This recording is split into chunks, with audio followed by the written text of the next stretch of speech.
Hello friends, मैं गौरव और IHS market जो कि ग्लोबल लीडर है इंफॉर्मेशन देने के मामले में, उनके लेटेस्ट रिपोर्ट्स के हिसाब से दुनिया भर के 777 मिलियन सर्वेलेंस कैमरास में से 54% यानी कि अप्रोक्सीमेटली 415.8 मिलियन कैमरास तो अकेले चाइना के पास है। बट सवाल ये उठता है ना कि चाइना को आखिर क्यों इतने सारे कैमरास की जरूरत पड़ती है। आई नो आप कहोगे चाइना एक बड़ा देश है, सिक्योरिटी पर्पस के लिए उसे लगता होगा, बट इतना चाइना एक बड़ा देश है बट गवर्नमेंट वहां पर हर किसी को पर्सनली ट्रैक कर रही है। ऐसा क्यों? मतलब just think about it, 139.77 crore लोग कब कहां पर किससे कौन से दोस्त से मिल रहे हैं से लेकर वॉशरूम कब जा रहे हैं, उनकी ऑफिस की अटेंडेंस से लेकर वो स्कूल्स में कितने एक्टिव है, ये सब कुछ सोने से लेकर उठने तक ट्रैक किया जा रहा है। क्यों? इतनी छोटी छोटी चीजों के मामले में भी चाइनीज गवर्नमेंट की नजर लोगों पर है। और इतना आपको पता है कि वहां पर एक ऐसा सिस्टम भी है जिसे कहा जाता है सोशल क्रेडिट सिस्टम, जिसमें वहां की गवर्नमेंट लोगों को स्कोर्स देती है उनके अच्छे काम करने के लिए। और अगर आपने कुछ गलत किया तो आपके स्कोर्स कम तो हो जाएंगे, बट उसके साथ गवर्नमेंट आप पर एक्शन भी लेगी। और अगर आपके यही स्कोर्स बढ़ते हैं तो आपको टैक्स में कंसेशंस, फ्री में जिम मेंबरशिप एटसेट्रा मिलती है गवर्नमेंट की तरफ से। बट अगर बाई चांस आपके स्कोर्स बहुत ज्यादा कम हो गए तो आपको फ्रीली ट्रैवलिंग भी करने नहीं मिलेगा और आपको सबके सामने शर्मिंदा होना पड़ेगा। इनफैक्ट अगर आप जॉब करते हो तो आप नौकरी से तक निकाले जाओगे और आपके बच्चों को भी स्कूल्स में अलाउड नहीं किया जाएगा। पर आखिर ये ग्रेडिंग किस पे डिपेंडेंट है और ये सब करने के पीछे एक्चुअल वजह क्या है? वेल, जानना चाहते हो फ्रेंड्स, तो आज आपको इस सवाल का जवाब मिलेगा। आज आपको मैं चाइना के बारे में ऐसी चीजें बताऊंगा जो पब्लिक की आंखों के सामने नहीं आती है in our today's video titled how China tracks everyone.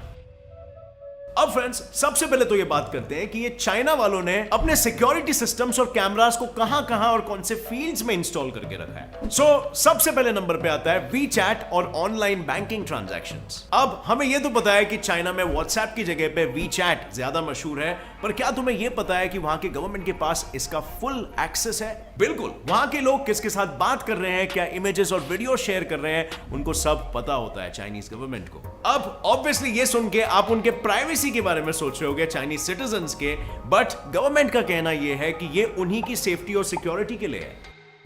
ये जवाब गवर्नमेंट की तरफ से काफी जायज लग रहा है, राइट? आखिरकार सिक्योरिटी से बढ़कर और क्या चीज हो सकती है? और यही सवाल जब उनसे पूछा गया तो उनका जवाब भी कुछ ऐसा ही निकला जैसे सुनकर आप भी ये कहोगे कि नहीं, शी जिनपिंग इज राइट। उन्होंने कहा कि कहीं पर टेररिज्म या दंगे की न्यूज फैल रही है तो लोगों में अननेसेसरी डर फैलने लगता है और इसीलिए वो उस फॉरवर्डेड मैसेजेस के रूट तक जाना चाहते हैं और इसीलिए ये एक्ट इंपॉर्टेंट है। बट फ्रेंड्स, यहां तक तो हम चलो समझ सकते हैं, लेकिन एक बात समझ में नहीं आई, ये सिर्फ चैट्स की बात नहीं है बल्कि आप लोगों के बैंकिंग ट्रांजैक्शंस पे भी नजर डाल रहे हो। ऐसा क्यों? चाइनीज गवर्नमेंट अपने हर एक सिटीजन के सारे बैंकिंग ट्रांजैक्शन पे नजरें गड़ाए बैठे होते हैं। उन्हें वो हर चीज पता होती है कि ये बंदा कहां पे पैसे खर्च कर रहा है, कितना पैसे खर्च कर रहा है, किस लिए खर्च कर रहा है, एटसेट्रा। अब चाइना तो डेटा ब्रीचेस के नाम पे दुनिया भर में फेमस तो है ही, ऊपर से सारे बैंक डिटेल्स गवर्नमेंट के पास है। तो क्या यहां पर लोगों के साथ कोई झोल वगैरह नहीं होते? सिर्फ चाइनीज लोग का ही छोड़ो, बल्कि पूरी दुनिया में सभी लोग डरते हैं कि भाई ट्रांजैक्शन के बीच में किसी हैकर ने उस ट्रांजैक्शन को हैक करके अपने साइड न ले लिया। और फ्रेंड्स, अब तक पूरी दुनिया में सिर्फ एक ही टेक्नोलॉजी ऐसी है जो ऐसे सिचुएशंस में भी आपको पूरी सेफ्टी एंड सिक्योरिटी प्रोवाइड कर सकती है, और वो है ब्लॉकचेन टेक्नोलॉजी।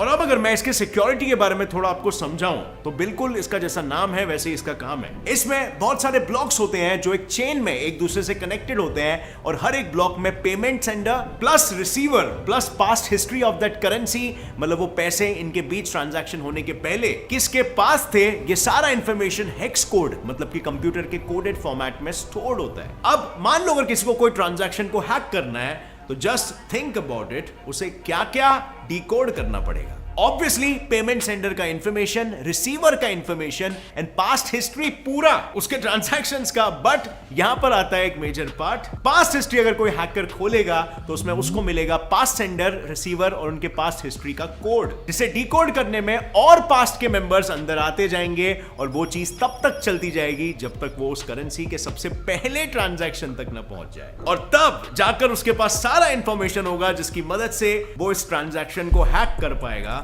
जो अगर आसान भाषा में समझाऊं तो इम्पॉसिबल है। मतलब इन शॉर्ट ये एक ऐसी टेक्नोलॉजी है जो आज नहीं तो कल गवर्नमेंट वर्क प्ले में लाने वाली है, और फिर चाहे वो ट्रांजैक्शंस के लिए हो या फिर सिक्योरिटी के लिए या इवन डेटा ट्रांसफर के लिए। पर फिलहाल फ्रेंड्स ये टेक्नोलॉजी सिर्फ और सिर्फ क्रिप्टो करेंसीज में यूज की जा रही है। तो अगर आपको इस टेक्नोलॉजी का फायदा उठाना है, आपको टोटल सिक्योरिटी मेंटेन रखनी है, और हाँ साथ में आपको समय के साथ रिटर्न्स भी चाहिए, तो आपको क्रिप्टो करेंसीज में बिल्कुल इन्वेस्ट करना चाहिए, जैसे कि बिटकॉइंस। उसके लिए मैं आपको सिर्फ कॉइनस्विच कुबेर रेकमेंड करना चाहूंगा। ये एक ऐसा प्लेटफॉर्म है जिसमें 100 से भी ज्यादा क्रिप्टो करेंसीज मौजूद है, और ये ऐप अपने जेन्युइननेस के लिए माना जाता है, क्योंकि इसमें आपका केवाईसी भी करवाया जाता है, जो सिर्फ जेन्युइन ऐप्स में ही किया जाता है। और ऊपर से इसका इंटरफेस इतना इजी है जैसे कि आप घर पे खाना मंगा रहे हो या फिर शॉपिंग कर रहे हो। और शॉपिंग से याद आया, कॉइनस्विच कुबेर आपको 50 रुपीज वर्थ ऑफ बिटकॉइन बिल्कुल फ्री मिल रहा है। आपको सिर्फ नीचे डिस्क्रिप्शन में दिए गए लिंक पे जाना है, उस पर क्लिक करना है, इस ऐप पे रजिस्टर करना है, और आपको 50 रुपीज के बिटकॉइंस फ्री मिल जाएंगे।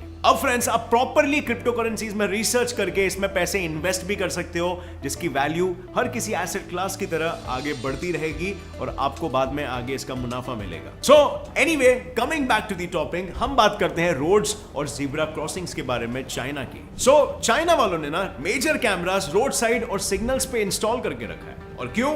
बात सिंपल है, रोड से तो हर कोई गुजरता है और रोड पर किसी पे नजर रखना बहुत ही आसान है। और चाइना में रोड पे लगे हुए कैमरास लोगों पर नजर तो रखते ही है, बट साथ ही साथ ये ध्यान रखते हैं कि कोई गलत तरीके से रोड क्रॉस भी ना करे। I mean, जरा समझने की कोशिश करो, अगर कोई ज़ेब्रा क्रॉसिंग का इस्तेमाल नहीं कर रहा है या फिर सिग्नल की ग्रीन लाइट जैसे ही होती है उससे पहले ही वो रोड को क्रॉस कर लेता है, तो फिर वो कैमरा तुरंत फोटो खींच लेगा और वो पिक सीधा सिग्नल के पास लगे टीवी पे दिखाई देगा। और सिर्फ उनकी फोटोज ही नहीं, बल्कि उनके फोटोज के साथ उनका गवर्नमेंट आईडी भी दिखाई देगा। बट सिर्फ इतना ही नहीं, इसके साथ एक और एक चीज दिखाई देगी, और वो लिखा होगा कि I am an unethical person. I know काफी वियर्ड और काफी स्ट्रिक्ट है, बट जो है सो है। और ये सब बस इसीलिए किया जा रहा है ताकि लोग फुल इंटेंसिटी से कायदे और कानून को फॉलो करें, और इसका असर कहीं कहीं हमें दिखाई भी दे रहा है। जैसे फॉर एग्जांपल, चाइना में एक्सीडेंट्स 2007 में 2,07,000 थे, और वही आंकड़ा 2018 में पॉपुलेशन बढ़ने के बाद भी 1,66,906 तक रिड्यूस हो पाया। अब फ्रेंड्स, तीसरी जगह जहां से चाइना सबको ट्रैक करता है वो इतना ज्यादा प्राइवेट है ना कि मैं उसके बारे में आपको क्या बताऊं। Yes, toilets.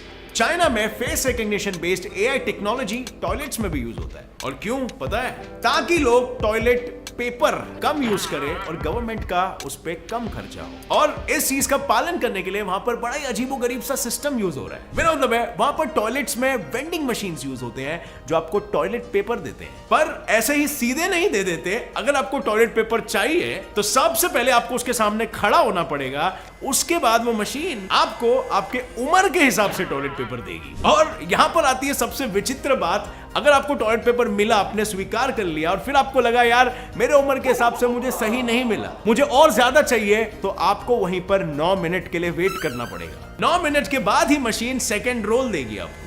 अब ऐसा वियर्ड सा रूल क्यों है ये तो वो ही जाने, बट पेपर बचाने की ये कौन सी तकनीक हुई भाई? Next point, facial recording system for crowded areas. अब भाई लोग, टाइटल सुन के आप ये तो समझ ही गए होंगे कि ये बेसिकली काम कैसे करता है। अब लॉजिकली या फिर हिस्टोरिकली देखा जाए तो मोस्ट ऑफ द क्रिमिनल्स अक्सर क्राउड के बीच में छुपे होते हैं, या फिर मोस्टली क्राउडेड एरियाज में ही अपना क्राइम कमिट करते हैं। और बस यही वजह थी कि चाइना ने अपने सारे क्राउडेड प्लेसेस में ऐसे फेशियल रिकॉर्डिंग कैमरास इंस्टॉल कर दिए। अब ये facial recording systems directly criminal record से लिंक्ड है, यानी कि अगर कैमरा में किसी क्रिमिनल का चेहरा नजर आता है तो वो क्रिमिनल डायरेक्टली डिटेक्ट हो जाएगा और उसका गेम खलास। उस एरिया के नजदीकी पुलिस स्टेशन में उस क्रिमिनल का रियल टाइम लोकेशन शेयर कर दिया जाएगा और बस कुछ मिनटों में ही वो गुनहगार सलाखों के पीछे होगा।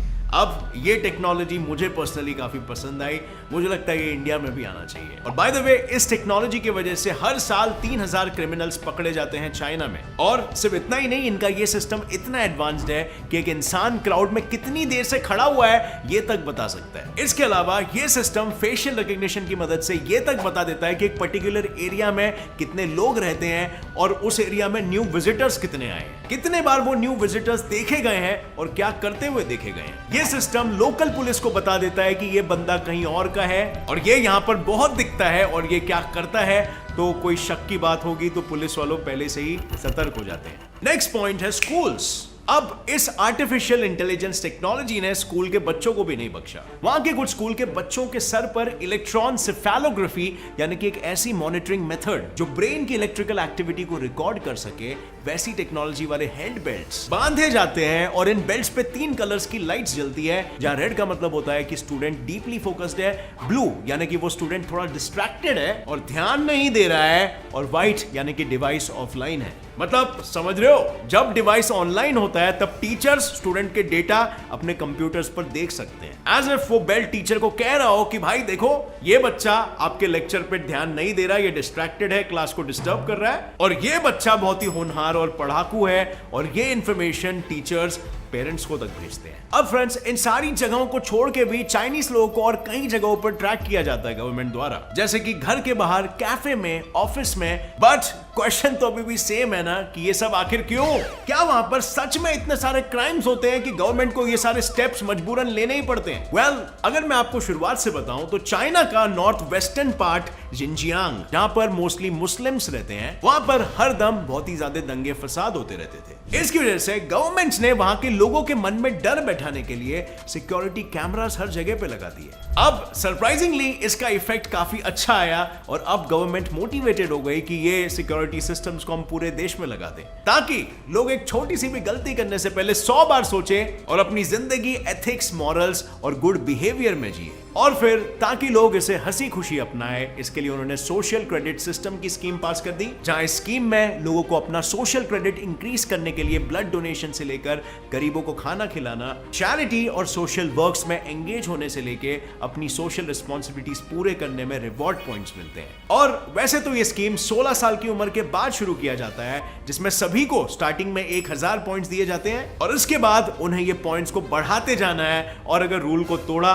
तो ये पॉइंट घट जाएंगे और उनके सोसाइटी में जो अपॉर्चुनिटीज है वो भी रिड्यूस हो जाएंगे। पर ऑब्वियसली वो अगर अपने पॉइंट्स इंक्रीज करेंगे तो उन्हें इसका बेनिफिट भी मिलेगा। आपको ये सिस्टम बेहतर समझाने के लिए मैं एक एग्जांपल देता हूं। जैसे फॉर एग्जांपल किसी सिटीजन के पॉइंट्स 1050 है तो उसको मिलते हैं हेल्थ प्रायोरिटीज, यानी कि हॉस्पिटल में वेट नहीं करना पड़ेगा उसे फुल वीआईपी ट्रीटमेंट दी जाएगी और साथ ही साथ उसे मेडिकल बिल्स में भी डिस्काउंट मिलेंगे। इसके अलावा उसे टैक्स में भी कुछ कंसेशंस मिलेंगे और साथ में जिम मेंबरशिप भी फ्री मिलेगी। अगर उसके पॉइंट्स 960 या 1049 के बीच में है तो स्कूल प्रायोरिटी मिलेगी उसे। जैसे अगर वो खुद एक कॉलेज स्टूडेंट है या कोई डिग्री लेना चाहता है तो वहां उनको स्कॉलरशिप्स मिलेंगे। एंड इन केस अगर आगे जाके उसके बच्चे होंगे तो उसे स्कूल में कंसेशंस मिलेंगे। अब 850 से 949 के बीच में स्कोर होने पे उन्हें वार्निंग मिलती है, और इसके बाद अगर उनके स्कोर 600 से 849 के बीच में होते हैं तो उन पर कार्रवाई, इंस्पेक्शन की जाती है। और फाइनली अगर उनके स्कोर 0 से लेके 599 के बीच आ गए तो वो नेशनल ब्लैकलिस्ट में शामिल हो जाएंगे। और ये स्कोर्स वाले लोगों को अगर कोई कॉल भी करेगा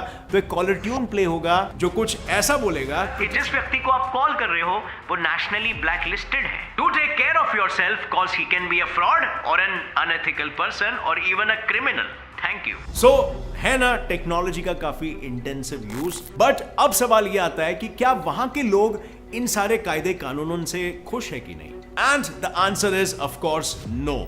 सीधी सी बात है, इतने सारे कायदे कानूनों से खुश कौन होगा? उनकी प्राइवेसी पूरी तरीके से छीन ली गई है और वहां पर लोग खुशी से ज्यादा तो डर में जीते हैं, क्योंकि उन पर 24/7 हमेशा नजर रखे हुई है गवर्नमेंट। उनकी कोई भी छोटी सी भी गलती जो उन्होंने खुद ने नोटिस नहीं की उसके लिए पुलिस स्टेशन से बुलावा आ सकता है, और उनके पास कोई फ्रीडम नहीं है गवर्नमेंट के खिलाफ आवाज उठाने का, क्योंकि अगर वो ऐसा करते हैं, आवाज उठाते हैं, तो उनके सारे स्कोर्स माइनस कर दिए जाएंगे और वो ब्लैक लिस्टेड पर्सन हो जाएंगे। उनके लिए ट्रैवलिंग बैन हो जाएगी, उन्हें फैसिलिटीज नहीं मिलेंगे, प्रायोरिटी नहीं दिया जाएगा और पब्लिकली शेम किया जाएगा। उनके बच्चों तक को स्कूल्स में अलाउ नहीं किया जाएगा। सो अब फ्रेंड्स, अब मैं आपकी राय जानना चाहूंगा कि आपके मुताबिक इतने सारे privacy destroying rules and regulations लाना सही है? इससे डेफिनेटली क्राइम रेट बहुत ही कम हो रहा है और मे बी सिक्योरिटी भी बढ़ रही है, बट क्या सच में? I mean, आपके दिमाग में भले ये डर कम होगा कि मेरे साथ कोई बुरा करे, बट ये डर ज्यादा रहेगा कि यार मैंने अगर गलती से किसी का कुछ बुरा कर लिया तो मेरा क्या आश्रय होगा। अब डेफिनेटली चाइना में एम्प्लॉयड स्ट्रैटेजीज में से कई स्ट्रैटेजीज ऐसी है जो इंडिया में भी हमको लागू करना चाहिए इन अ कंट्रोल्ड मैनर। सो आपको क्या लगता है, कौन सी स्ट्रैटेजीज, कौन से सिस्टम्स वो है जो हमें इंडिया में भी लागू करना चाहिए? अगर इस वीडियो से कुछ भी आपको नया सीखने मिला तो एक लाइक जरूर ठोकना। नए हो इस चैनल पे तो get set fly fact channel को अभी सब्सक्राइब कर लो और नोटिफिकेशन बेल ऑन कर लेना ताकि आगे आने वाली ऐसी इंटरेस्टिंग वीडियोस को आप कभी भी मिस ना कर सको। As always friends, you know, stay curious, keep learning and keep growing. जय हिंद।